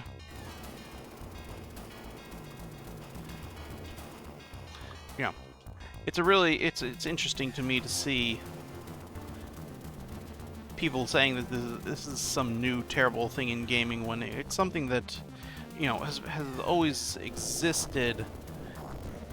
It just went away for a period because arcades really ceased to be a thing, at least in the West. You know, they remained fairly popular in Japan, but in the West, you know, there weren't really arcades, and so this type of, you know, small transaction-based model of game design had not really seen much use in Western game development since the 90s, and a lot of people end up going back to it. And it's Also interesting to me to see a lot of people saying that a lot of these older developers are selling out when they're making mobile games, but uh, you know, a lot of mobile games much more strongly resemble the type of game they would have made when they started their career, if they started in the 80s especially. And so for them, you know, when they started making games of this style were, you know, that's what you did. And so I think a lot of people look at it as a betrayal of ideals are looking at it from only the perspective of the last, you know, 10 to 15 years, and not looking at it from the perspective of some of these developers who are, you know, been making games since the 80s, who probably feel more at home with the scope of a mobile game and the style of a mobile game than they do with making, you know, console games that cost several $100 million to produce.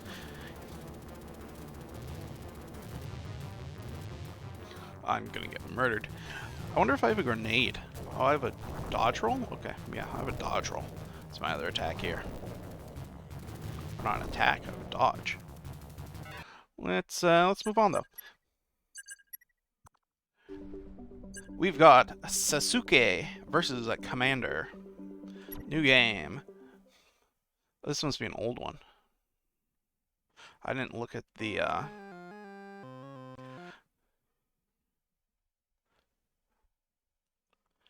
Alright. Yes.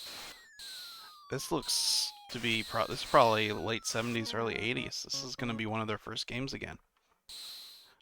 This is gonna be, yeah, I would bet no later than 80, maybe 81. But would not surprise me if this is like 79 again.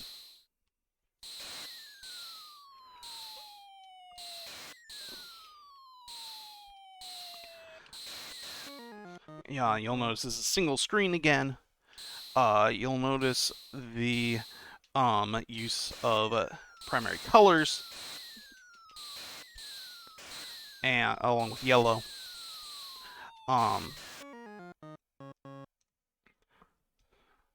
But you're seeing very simple color palettes, only 2 or 3 colors on screen at one time. And again, it's just one single screen. Like that purple color you're seeing there, that is very reminiscent of the time. It was a color used, and this teal color that I'm wearing actually as well, were both used very heavily by MS-DOS games in this time period. So, mainly because those were the only colors MS-DOS could display. So, you know, I don't know why they chose teal and purple. It's one of the most hideous decisions, but those are the 2 colors that you can display. You know, you can do white, you can do black, you can do purple, you can do teal. So if you ever want to see some real ugly games, look at old MS-DOS games. There's some of the most ugly-ass games you're ever going to see. Someone made like a retro-inspired, you know, like DOS game throwback that was, you know, all purple and teal and black, and it was like, why would you do this? Who hasn't, like... I played games in this era, and they were ugly then. Like, you know, I guess it's nostalgic, but even, you know, even at the time, I could tell you that it was not good looking.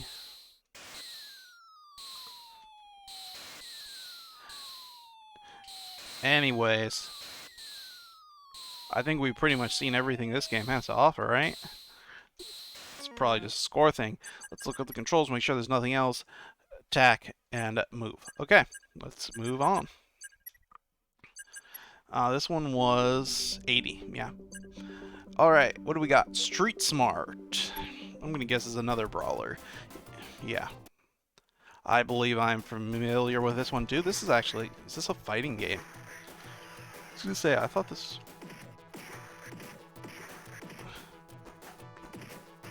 This is going to be one of their very early fighting games. Let's see what the controls are in this. Oh, this is A to jump. This is Yeah, this is a very early fighting game before they determined that you should not use A to jump in a fighting game. You should use up. Yeah, here up is moving me up and down the screen. Yeah, this is let's just say not good. This is bad. This is a bad game. SNK would go on, and of course, in the 90s, to make some of the most beloved fighting games of all time. We'll be looking at those in a separate video because, yeah, this has gone on long enough. But their 90s lineup is very, very heavily filled with brawlers and fighting games. And so we'll be looking at those, the actual, stuff that is on the Neo Geo, not these arcade and then NES ports eventually. But, there's so much delay here that it almost feels like I'm not playing. And the controls are so bad. Yeah, this is... Again, this company would go on to make some really great, very responsive fighting games that are beloved by millions of people. This is the people behind King of Fighters. This is people behind Samurai Showdown. This is the people behind just a huge number of games. They made games with Capcom, like SNK versus Capcom, those types of things. But yeah, this is bad. This is not a good fighting game. Yeah, we're gonna move on from this. So yeah, that was 1989. That was very, very early. That's, I believe, the same year that Street Fighter 2 came out. So let's move on to Time Soldiers. This is again looking to be heavily alien inspired. Rescue your comrades. We've located them in Time Warp, so this is a Time Warp thing. Okay. Let's see. Well, that was quick. Okay, this is not alien inspired. I'm wrong. This is some sort of like time travel thing. I've gone back in time to the past. Although, why does the past have the alien weaponry? And also, why does that soldier have like red accent on him? Also, you seem to die incredibly quickly. Is there like, look at the controls here. Fire and special weapon. And I can use right stick to face up. Okay. Doesn't seem I'm doing anything wrong.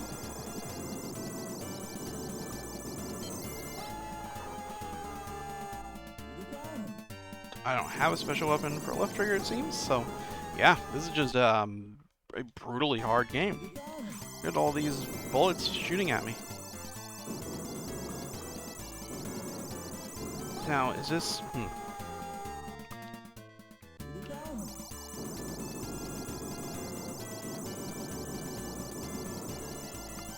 Yeah, this is just another dual joystick shooter.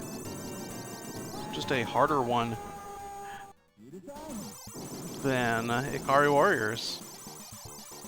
And the several others whose names I don't remember, but yeah, we played plenty of their dual joystick shooters, so let's move on to TNK 3. TNK, of course, meaning tank. This seems like another early title. I'm gonna guess mid-80s at the latest, maybe early 80s. This looks, later than like 80, but maybe not too, this might be pre-NES, or maybe shortly after NES came out.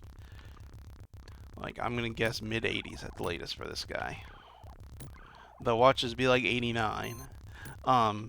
There's no music in this, which is another indication to me that this is a very early arcade game, and that they decided to use their audio channels for the tank tread instead of the music. Let me inform them that that was a very poor decision on their part. This tank tread sounds awful and it's annoying, and I'd have much rather had some good music than this shit. But I wonder, hold on, let's go into the Oh, we would have. We'll have to check in the options menu after. What has happened? What's going on? Okay.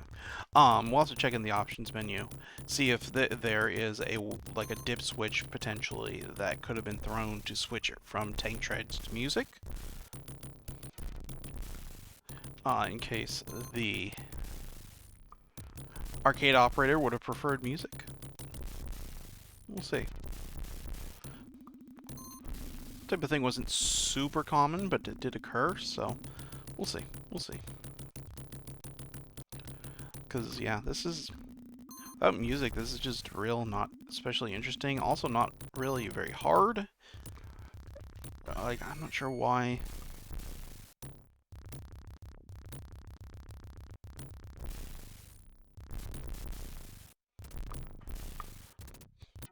I'm just driving and killing everything. They're not really posing too much of a challenge to me.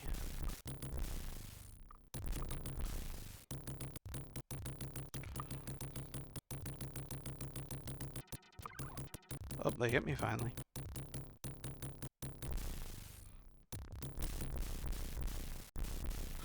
Oh, they finally killed me. Alright, I want to go and look at the options menu on this one. Oh, that's because we were on easy difficulty. We'll try it again with normal difficulty. Alright. Let's try it one more time on the normal difficulty setting, not the easy. See if this provides a bit more realistic challenge. You know, like I said, our early arcade games generally were not especially easy. That was something, but there seemed to be no option, at least in that menu. And, you know, looking at how detailed the options have been otherwise, I'm sure there would be if there was any way to get music. They probably just didn't make music. Oh, okay, there you go. Much better. There we go. That's what we want. Make sure you play this one on the normal difficulty, not the easy difficulty if you would like a challenge. Next we are on Vanguard. I believe I've played this game. Okay, yes. Okay, so this I'm using the 4 face buttons to shoot in 4 different directions. And then I am moving with the left stick. And the right stick also can be used. Well, that's not good. That's not how that's supposed to work.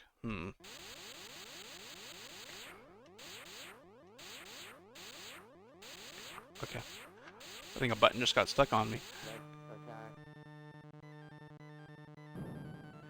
So that's like an invincibility shield thing. It's pretty fun.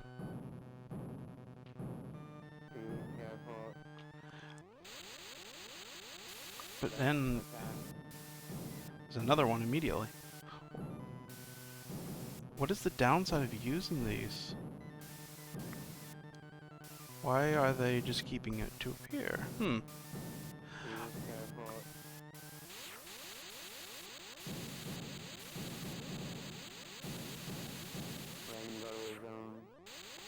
I don't know what he just said there.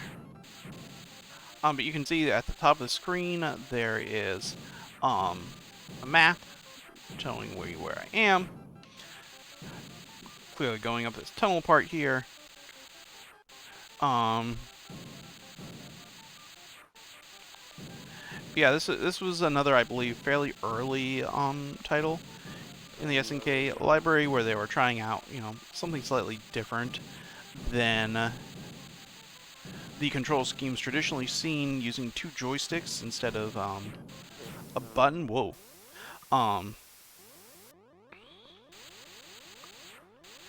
As the control mechanisms. So... Wow, those just appear out of nowhere.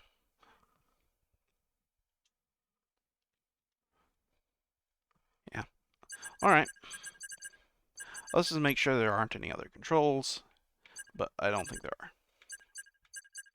Yeah. Okay.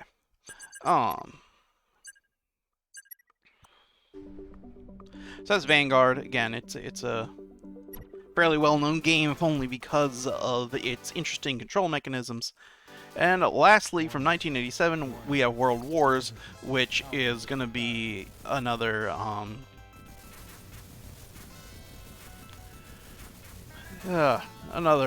scrolling shooter game. The one interesting thing here is, again, like several other games, I can use the right stick to aim, and so I'm not just moving forwards. That distinguishes it from all the other vertical shooters that one could play from the era. So that's its hook, so to speak. Like you see, I'm shooting forward and sideways simultaneously there. So yeah, you know, it's a gimmick, but you know, when you are making a vertical scrolling shooter, and you were going up against Capcom, you were going up against Konami, you had to do something. Like, you're not going to make a shooter that feels as good as a Konami shooter, or has, you know, a lot of the visual stylings of a Capcom shooter or a Capcom game in general. And so there's you know,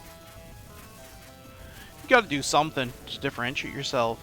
And you know, for SNK, that was a gimmick. Okay, let's go through one more round of this, and then we're gonna call it a video. This was and is the SNK 40th Anniversary Collection, including, oh, I don't know, what were there, 20 some odd, maybe more, 20, 30 games that were part of SNK's lineup from the 80s, in addition to one game from the 70s, I believe one game from 90s. So, but mainly this is their 80s lineup. They have released their titles from the 90s digitally as well, but not as a collection. You buy those individually, or they are also, though, included as part of Amazon Prime's loot. So we will be reviewing them at some point soon. I don't know if we'll do that tomorrow, or if we'll do Hyper Light Drift tomorrow. And we'll probably actually do their fighting games as its own episode, so we'll probably have 2 more SNK episodes. One for the brawlers and other miscellaneous titles from the 90s, and one that is just going to be fighting games, because fighting games are, again, what SNK really became known for in the 90s, and there are a lot.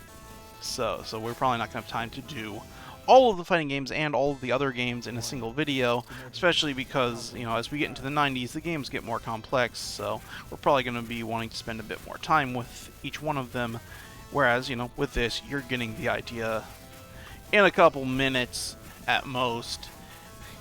You know, I think once I said vertical shooter where I can aim my shots, you know everything, literally, you need to know about this game.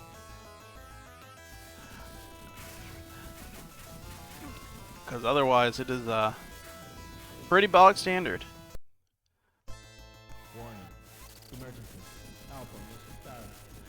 So it seems like the bullets that I'm aiming cannot hit the ground, just the one that is shooting out to the front.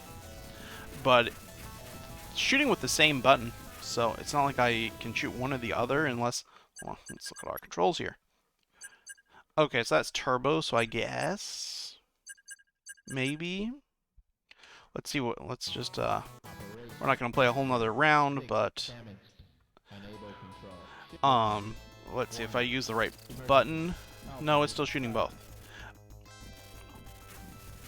But yeah, that's if I don't use the turbo. It does not shoot nearly as fast. You see, so yeah, I don't think these games largely had a turbo button on the arcade cabinet. I think that this is something that has been added by the studio for this re-release. And again, I do really appreciate it. I'm not 15 anymore. I'm not 5 anymore. Mashing buttons for hours, well, you know, hurts my hands.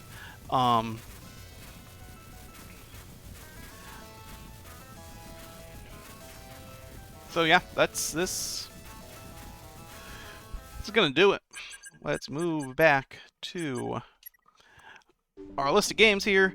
This was let's see, 2, 3, 4, 5, 6, 7, 8, 9, 10, 11, 12, 13, 14, 15, 18, 19, 20, 21, 22, 23, 24, 25 titles from SNK's, I'm not gonna call it their glory days, but, you know, this is like Silver Age.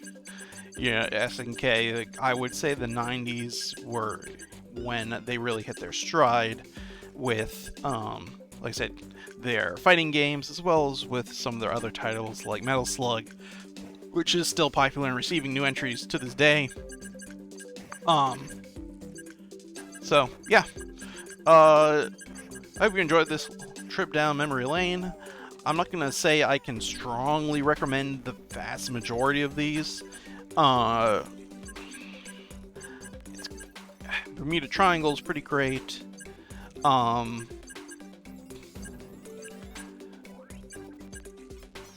Prehistoric Isle I enjoyed. Psycho Soldier. You know what? We need to hear the Psycho Soldier song again. Let's end on Psycho Soldier. That's what we need to do, right, guys? I need to hear this again. Athena's name is magic, mystery, electricity. Her crystal is the answer, fighting fair to keep us free. She's just a little girl with power inside, burning bright. You better hide if you are bad. She'll catch you. She'll read your mind and find if you believe in right or wrong. Fire, fire, like the soldier. Fire, fire, like the soldier.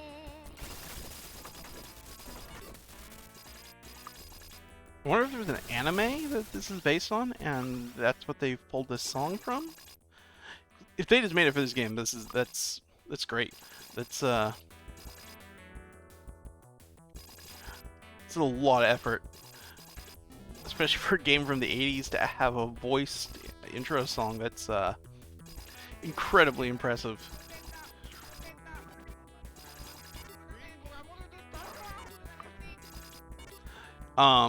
Okay. I just had to listen to that part again. And with that, we are gonna call it a day, guys. Thanks for watching the latest edition of the Amazon Prime Loot Game Review.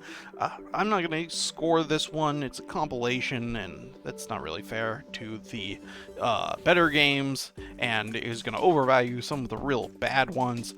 Just as a general note, though, I will say that if you do decide to play this, play the arcade version, if at all possible, and not the NES versions. So until next time, guys, that is far and away our longest episode. And tomorrow we will be back again, either with some 90s SNK games or with Hyper Light Drifter, depending on my my mood. Have a good night, everyone.